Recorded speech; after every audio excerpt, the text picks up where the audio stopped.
Hello, I'm Sahil Rahman with some of the stories we're covering here on Al Jazeera.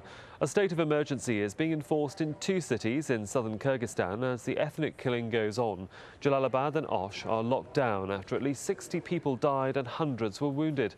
Tens of thousands of Uzbek women and children are fleeing Osh. Russia turned down a request from Kyrgyzstan's interim government for military help, saying it was an internal matter. In Moscow, our correspondent Lawrence Lee says the appeal put the Kremlin in a difficult position. So there's some pressure on them to do it, but then again, against that, what happens if they send peacekeepers down there and they start getting attacked? And what does it do for their relationship with the Americans, which is so good and growing now? The Americans, I dare say, wouldn't want them to be there. And so there's a very conflicted position, I think, for the Russians at the moment. Trade between neighbours Iran and Iraq is booming. Both countries were once mortal enemies, but since the fall of Saddam Hussein, Iraq is now a major consumer of Iranian manufactured goods.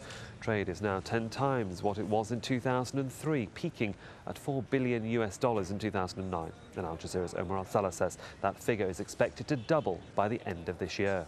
Iran is not only sending biscuits and air coolers to Iraq. The two governments have signed oil and gas deals worth hundreds of millions of US dollars. Iran has been building hotels, power plants and schools, as well as other big projects across the country. Taiwan's making a bid to reach the final list of an internet vote to choose the new 7 wonders of the world. Al Jazeera's Steve Chow visited Jade Mountain, one of the last 28 in the contest and considered a holy place. It's home to the Mikado pheasant, one of the rarest birds in Asia, and has springs clean enough to drink from. The climb to the top took 2 days. And this here is the peak of Jade Mountain. It stands at 3,952 meters tall.